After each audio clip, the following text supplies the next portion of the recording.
లోకేష్ కనకరాజ్ తో Ram Charan movie confirm అనుకోలా. లియో తర్వాత రజనీకాంత్ సినిమా తీయబోతున్న లోకేష్ ఆ తర్వాత ఖైదీ 2 అని తేల్చాడు. అలాంటప్పుడు చరణ్ సినిమా సెట్స్ పైకి వెళ్తోందనుకోలేం. కానీ కథలో అక్కడి ట్విస్ట్ ఉంది. మెగా పవర్ స్టార్ తో లోకేష్ ప్రయోగం ఎప్పుడో ఫిక్స్ అయినట్టుంది.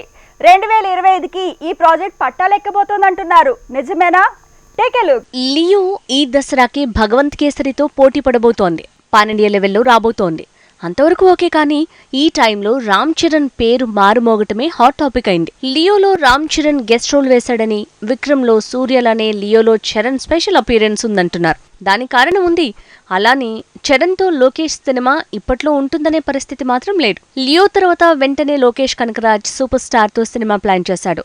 అదయ్యాక కూడా తన పాత మూవీస్ సీక్వెల్ తోనే బిజీ కానున్నాడు. అంటే ఇప్పట్లో రామ్ చరణ్ మూవీ సాధ్యం కాదా అంటే ఛాన్స్ ఉంది. అక్కడే చరణే ట్విస్ట్ ఇచ్చాడని తెలుస్తోంది.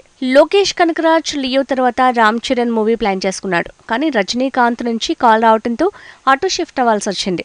ఆ తర్వాత అయినా రామ్ చరణ్ తో మూవీ చేయాలనుకుంటే రామ్ చరణే బాలీవుడ్ మూవీ వల్ల లోకేష్ మూవీని వాయిదా వేశాడట.